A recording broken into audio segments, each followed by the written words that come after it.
মাইজবান্ডার দরবার শরীফ এটা কি নতুন করে আর কোন মোল্লা মৌলবীর থেকে আমাদের শুনতে হবে না। ইমাম শেরে বাংলা, আমরা ওনার কথার বাইরে একচুল বেশিও বুঝতে চায় না, একচুল কমও বুঝতে চায় না। বেয়াদবির সীমা আছে, দালালিরও চাটুকারিতারও সীমা আছে। সীমা দিয়ে গেলে বেয়াদবি হিসাবে চিহ্নিত হইবে। এক দরবারকে আরেক দরবারের বিপক্ষে দাঁড় করানোর এই অধিকার কে দিয়েছে? বলার অধিকার রাখি বলে বলতেছি। ইমাম আহলে সুন্নাত মুজাদ্দিদে দ্বীন মিল্লাত ওয়াইসুল কারনী সানি আশিকে লাসানি খাজায়ে বাঙ্গাল শেখ ফাআল আল্লামা গাজী সৈয়দ আজিজুল হক আল কাদেরী ইমাম শেরে বাংলা রহমতুল্লাহ আলাইহ। চিনেননি শেরে বাংলাকে? শেরে বাংলা ন চিনিলে, শেরে বাংলার নাম ন জানিলিবে কেন শূন্য হইব?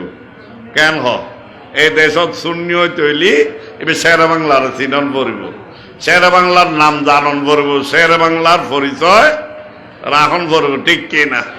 হ্যাঁ, শেরে বাংলা আর বহুত সমস্যার সমাধান দিকে না দিয়ে গেছে কিনা? আজকে আমরা এমন একটা ফেতনা, সুন্নিয়তের ময়দানে দুরবস্থা, একে এক দরবার আর এক দরবারের বিরোধিতায় আছে কি নাই? আছে কি নাই? কিন্তু এগুলার সমাধান অনেক আগে শেরে বাংলা দিয়েছেন, ঠিক কিনা?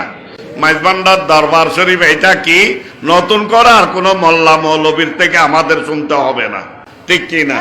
জামিয়া এটা কি নতুন করে আর কাউকে বলতে হবে না, সব উনি সমাধান দিয়ে গেছেন। আমাদের মহান ইমাম ইমাম শেরে বাংলা, আমরা ওনার কথার বাইরে একচুল বেশিও বুঝতে চায় না, একচুল কমও বুঝতে চায় না, ঠিক কিনা? ইমাম শেরে বাংলার উপর আবার বুঝতে পারবে, জানতে পারবে এরকম জ্ঞানী কি এখন আছে? এরকম বেলায়েতের অধিকারী বুজুর্গ ওলি আছে যিনি ডাক দিলে আল্লাহর ওলিগণের সমাবেশ হতো, যিনি আউলিয়া বোর্ডের চেয়ারম্যান এমনি দাবি করেন নাই, যারকে সাহায্য করতেন হযরত খাজা খিদির আলাইহিস সালাম। আর তুই একবার হন বেড়ায় আইন এক দরবার শাহজাদা, শাহজাদা হইলে হয় না, তুই শাহজাদা না শাহগাদা, হারাম দাদা। বেয়াদবির কিছু সীমা আছে, বেয়াদবির সীমা আছে, দালালিরও চাটুকারিতারও সীমা আছে। সীমা দিয়ে গেলে বেয়াদবি হিসাবে চিহ্নিত হইবে। কি হইবে? বেয়াদবি হিসাবে চিহ্নিত হইবে। তুই শেরে বাংলার তুই বেশি বুঝিলে তুই আর কি সুন্নি হইলে কেন হ? শেরে বাংলার উদ্দি বুঝিলে সুন্নি না? আর শেরে বাংলা তুই হন সুন্নি, দিবেন নবীর প্রেমত জীবন দিচ্ছি, নিজের মাথা আর টুকরা হয়েছে, যার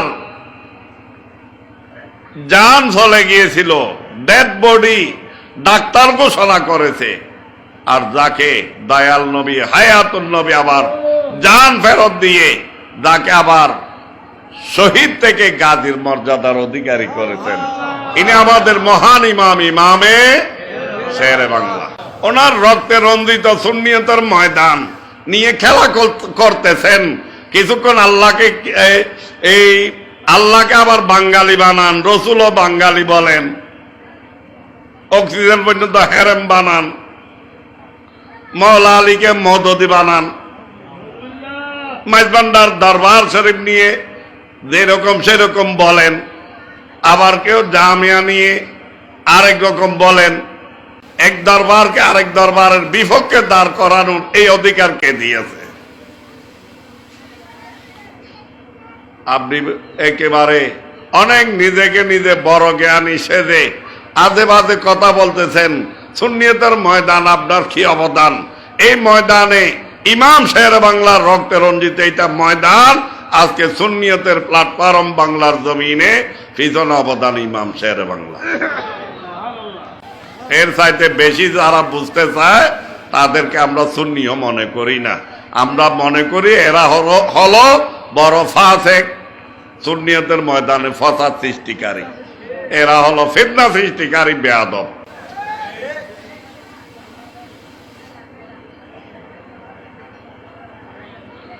বলার অধিকার রাখি বলে বলতেছি, কারণ আমার বাপদাদারা কষ্ট করে গেছেন, দিন রাত পরিশ্রম করে গেছেন, টাকার বিনিময়ে নয়, পয়সার বিনিময়ে নয়। কেউ বলতে পারবে না যে কোনোদিন কোনো দাওয়াতে, কোনো অনুষ্ঠানে বা কারো আহ্বানে সাড়া দিতে টাকা পয়সার ফিস দাবি করেছে বা কে কত দিয়েছে গণে দেখেছে, এটা কেউ প্রমাণ দিতে পারবে? আমার বাপদাদা 14 খানদান সুন্নিয়তের ময়দানকে সজীব করে রেখেছেন। আমার বড় আব্বাজান কিবলা ইমামে আহলে সুন্নাত রাহনুমায়ে শরীয়ত ও তরিকত শেখুল ইসলাম ওয়াল মুসলিমিন, যিনি একাধারে ইমাম শের বাংলার পরে 50 বছর শুধু সুন্নিয়তের ময়দানের ইমামত করেছেন। বরকর বলুন সুবহানাল্লাহ। আমিনুল মিল্লাতুল ইসলাম আল্লামা মুফতি আমিনুল ইসলাম হাশেমি রহমতুল্লাহ আলাইহ।